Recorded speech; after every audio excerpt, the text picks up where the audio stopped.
the previous session, we have discussed about characteristics of cloud computing and cloud architecture.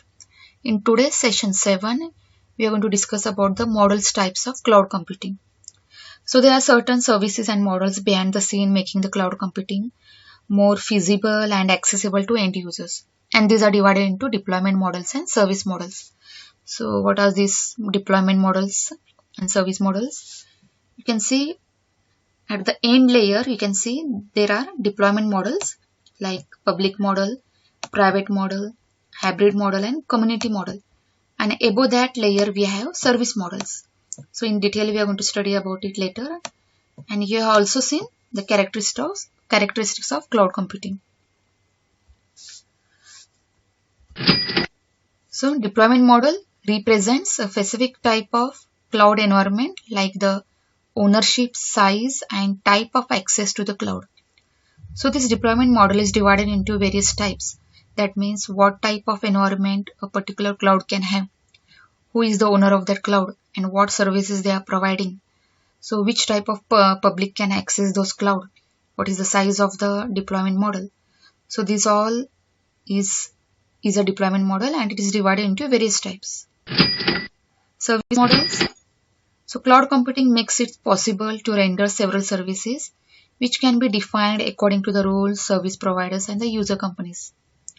So this service model is what type of services will be provided by the cloud providers to the users. So there are various services. There can be the various softwares, applications, various infrastructures. So these services which are provided by the cloud providers are the service model.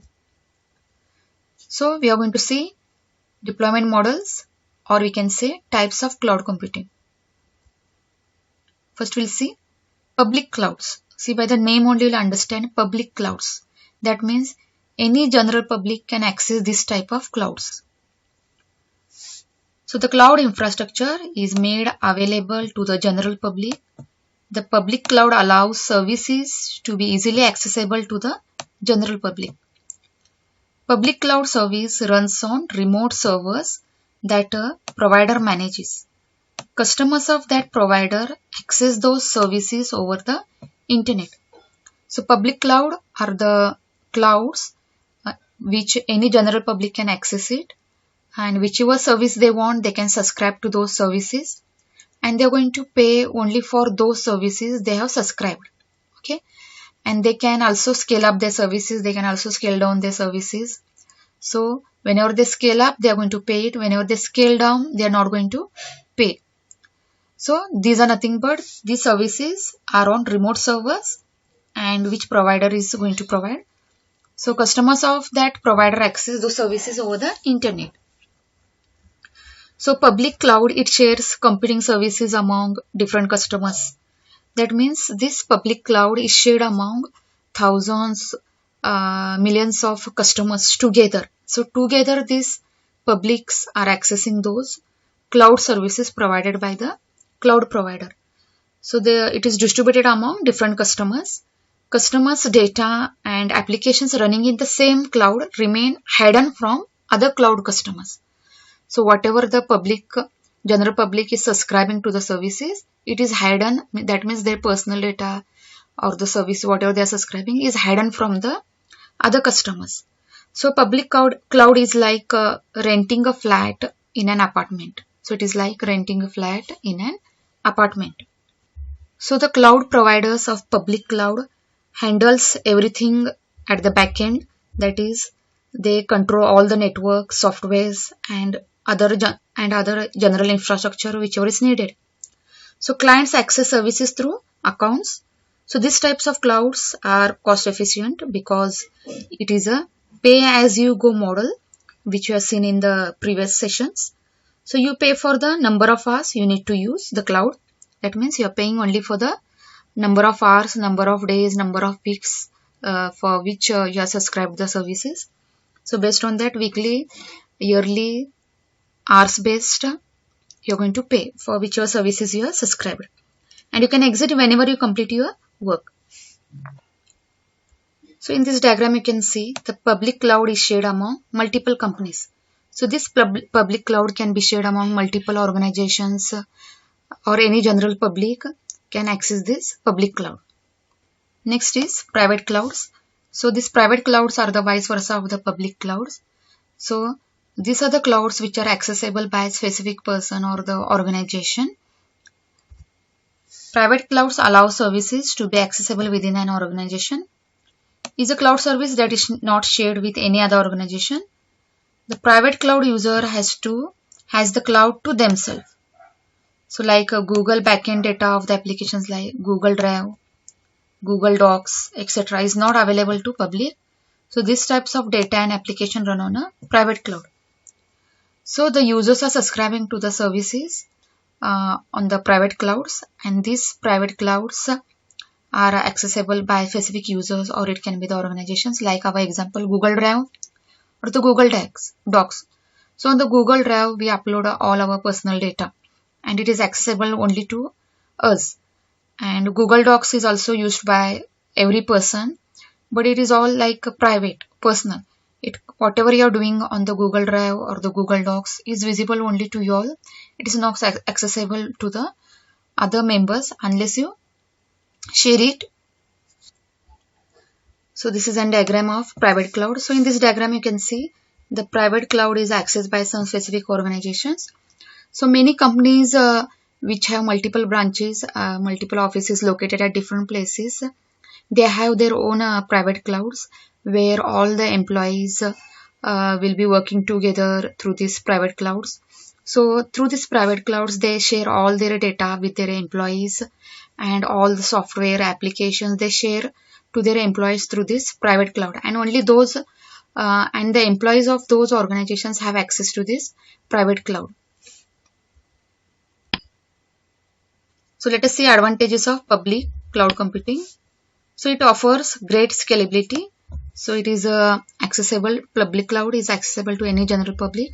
So any general public can scale up to any resources and they can scale down to any resources. Its cost effectiveness helps you save money. As multiple customers are using the same cloud, so resources are distributed among multiple clients. So it is affordable to a general public to use the clouds and those services.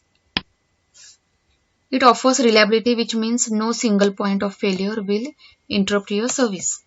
So no failure will interrupt your service. So as the other cloud providers are providing you the services, they will take care that how the cloud should be managed, how it should be maintained, monitored, how it should be secured. So cloud providers will take care of that. So because of this, your services keeps on going without failures.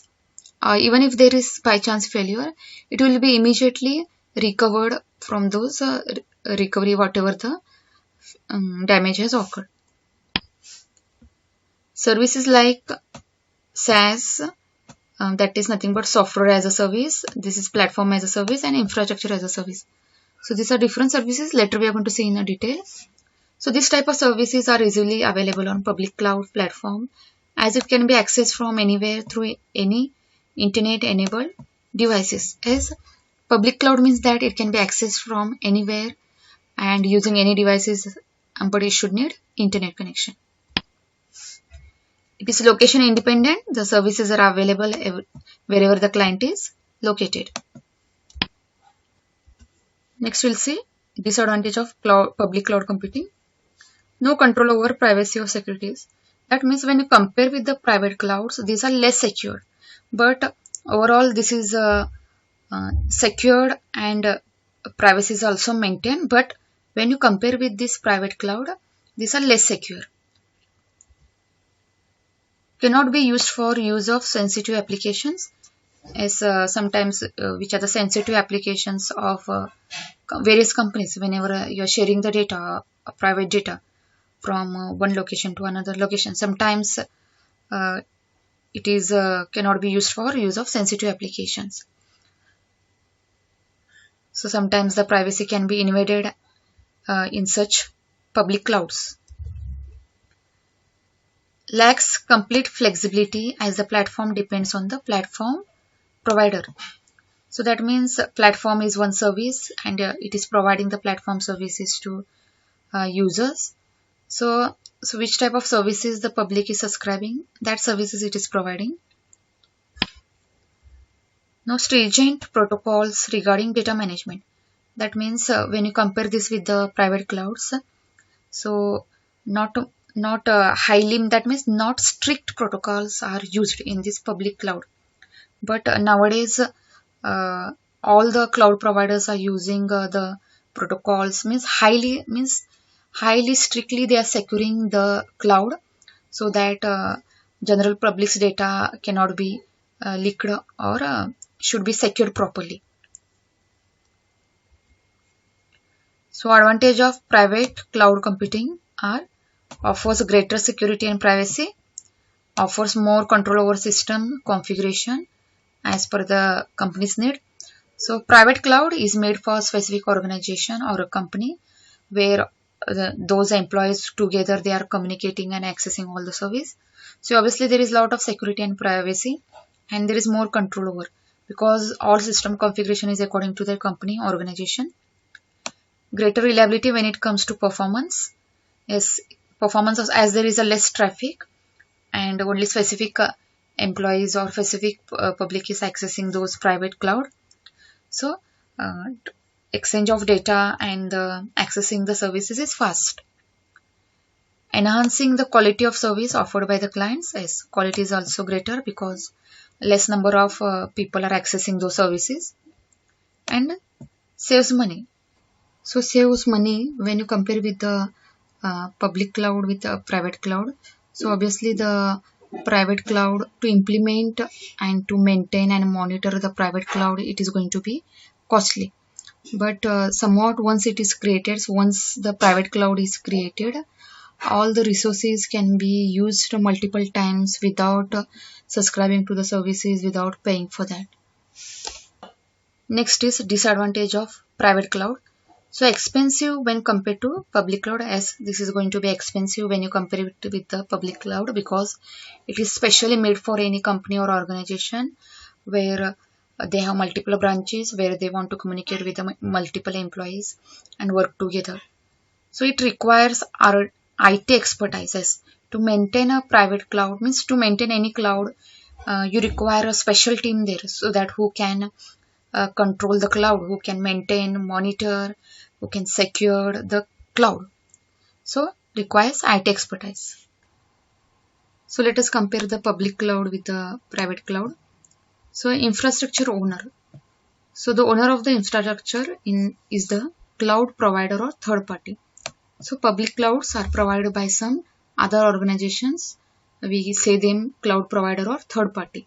Whereas the owner of the infrastructure is an enterprise. So every organization or some of the organizations have their own private cloud, so that they can communicate with their employees and they can share the resources within their enterprise. So cost is less here, and here cost is high. Concern regarding data security. Yes, sometimes the cloud providers, if they don't use proper protocols, or if they don't care for the security, then sometimes we need to concern about data security. But as it is a private cloud, only those organization employees are using it, or only the organization is using it, so it is a secured. So scalability is on demand and unlimited. So the resources are demanded by the users, and it is unlimited for how much time, for how much they want resources, they can demand it, and that will be provided to them. So here in a private cloud, scalability is limited to the infrastructure, because while creating the private cloud with those limited resources, they have created it. So again, if they want to extend it, again they need to invest in that. So control and management. So the public cloud manipulates the virtual machines, which results in less management burden. So this will be managed by the cloud providers, third party. So all monitoring, security will be taken care by them. The private cloud has a high level of control over the resources, which requires extra expertise to manage them. So that organization has their own team, and they are spending on that expertise team to look out through the private cloud. So in today's session, we have seen public cloud and private cloud. So we'll stop here. In the next session, we'll see some other types of clouds. Thank you.